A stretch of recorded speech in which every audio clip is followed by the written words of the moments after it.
सामने। अब सबसे पहले आप ये बताइए कि जो अरविंद केजरीवाल कर रहे हैं वो सही है या गलत है? सही कर रहे हैं।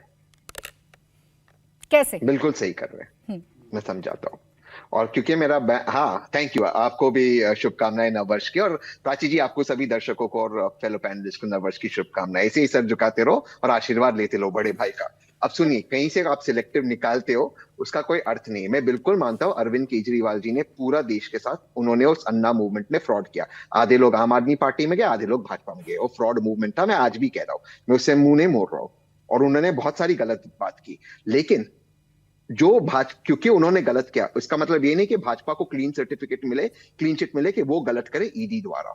मैं ईडी पे आऊंगा, ईडी की सारी बातें बताऊंगा, एक एक इनका झूठ एक्सपोज करता हूं। एक तो ईडी में आपको बेल मिल नहीं सकती, चाहे वो हाई कोर्ट हो, सुप्रीम कोर्ट हो। और कोई सुप्रीम कोर्ट ने 300 करोड़ 30 करोड़ का कोई उसने मनी ट्रेल नहीं ढूंढा है। एजेंसीज को सिर्फ जाके कोर्ट में कहना है कि तथाकथित ट्रेल मिली, और कोर्ट कहेगी ठीक है, अगर ट्रेल मिले आपको जेल में रहना है, क्योंकि आपका प्रिजम्पशन होता है आप गिल्टी हो जब तक अपने आप को इनोसेंट साबित नहीं करते हो। ये ईडी के नियम है, ईडी यूएपीए में। तो अब ईडी, जिसका मैं अक्सर बुलाता हूँ, बीडी आप ही के शो पे मैंने शुरू किया और बहुत वायरल हो गया, बीडी यानी कि बजरंग दल। ईडी जो अब बन गया भाजपा की तरफ, बीडी बजरंग दल उसका एक अंग। तो ईडी ने क्या किया, जब छगन भुजबल आ गए इनके अंदर, एनसीपी की बात कर रहे थे छोटे भाई, जब आ गए छगन भुजबल, तो ईडी जाके कोर्ट में कहता है फाइल ही गुम गई, अब हम केस बंद कर देते। तो छगन भुजबल के उसमें फाइल गुम गई। माननीय प्रधानमंत्री जी ने अजीत पवार का नाम लिया कि नहीं लिया वो मुझे नहीं पता, लेकिन देवेंद्र फडणवीस जी ने जरूर ये कहा था, वो भी वाइट चला दीजिए, चक्की पीसिंग। अब दोनों मिलकर मंत्रालय में क्या पीसिंग कर रहे हैं वो भाजपा के प्रवक्ता बता दे, महाराष्ट्र को कैसे पीसिंग कर रहे हैं। लेकिन सवाल ये है, हेमंता बिस्वा शर्मा जी का भी बता देता हूं। बिल्कुल हाईकोर्ट ने हेमंता बिस्वा शर्मा जी पर कब क्लीन चिट दिया, जब यही जांच एजेंसी ने कहा नहीं, हेमंता बिस्वा शर्मा जी अब अक्यूज नहीं, अब वो विटनेस है। और अक्यूज बनाने की मांग किसने की थी? भाजपा ने। व्हाइट पेपर निकालता हेमंता बिस्वा शर्मा को।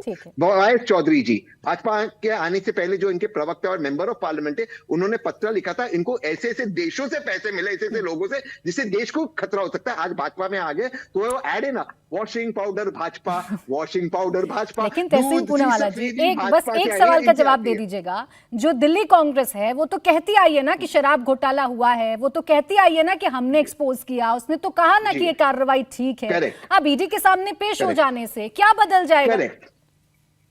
दो चीज, ईडी के सामने पेश होना चाहिए उन्हें, जब ईडी उनको बुला रही है उस डॉक्यूमेंट में बताए कि क्या उनमें मुख्यमंत्री के तौर पर बुला रही है, अक्यूज के तौर पर बुला रही है, विटनेस में। ये कानूनी रिक्वायरमेंट है। ये सुप्रीम कोर्ट के 3 जज बेंच ने भी कहा है। इस जजमेंट सुप्रीम कोर्ट के 3 जज बेंच को नहीं मान रही ईडी।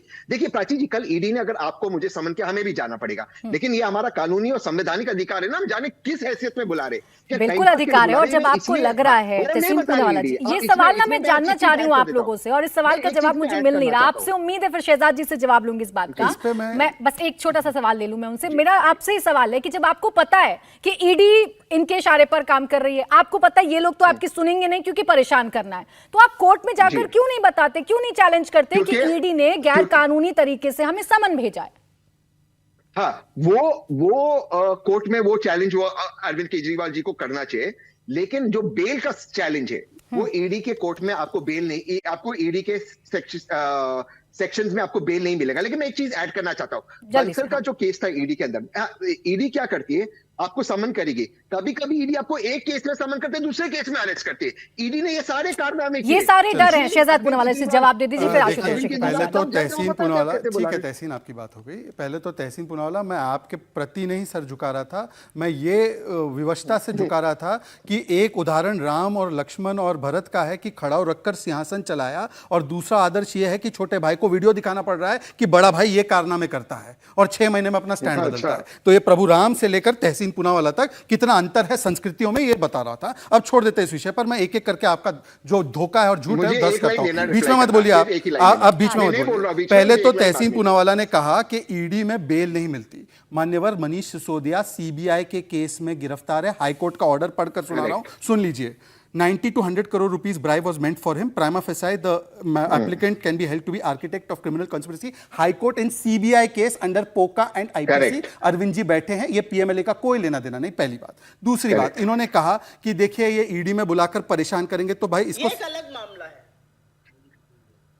हम इस मंच से 2 ही बातें कहना चाहते हैं। सुनाई दे रहा नहीं, ऑफिशियल है, आपकी तरह नहीं है। शराब का मामला है, मैं ऑफिशियल का हाँ, ऑफिशियल हूँ। सुन लीजिए, अब सुन लीजिए, बीच में मत बोलिए, टोकिए मत। मैं कहना चाह रहा हूं कि अरे आप यदि सर यदि कैसे यदि ये कॉमेंट मारोगे तो प्लीज जवाब दूंगा। प्राची जी, कैसे यदि ये जवाब विद्वेष की भावना है तो कांग्रेस पार्टी ऑफिशियली, दिल्ली कांग्रेस नहीं, नेशनल कांग्रेस ने इसका क्यों समर्थन किया है? अरे भाई बताइए, वो खेड़ा गिरफ्तार होते तो बोलते वो विद्वेष कर रहे हैं, और यहां पर जो कार्रवाई हो रही है इसको सही बोलते हैं। और इसी आम आदमी पार्टी ने छत्तीसगढ़ में जब शराब घोटाला हुआ तो ईडी की मांग की कि ईडी भूपेश बाघेल को गिरफ्तार करे। अब आखिरी बात पर आता हूं, उन्होंने क्या कहा कि समन में स्पष्ट होना चाहिए कि किस रूप में बुला रहे। तहसीन पूनावाला, समन जो जाता है ना उसमें एक ही तरीके का समन होता है, चाहे आप अक्यूज के रूप में बुलाए जाओ या विटनेस के रूप में या किसी भी रूप में, समन में कोई डिस्टिंक्शन नहीं होता। अगर ऐसा है तो मुझे बता दीजिए।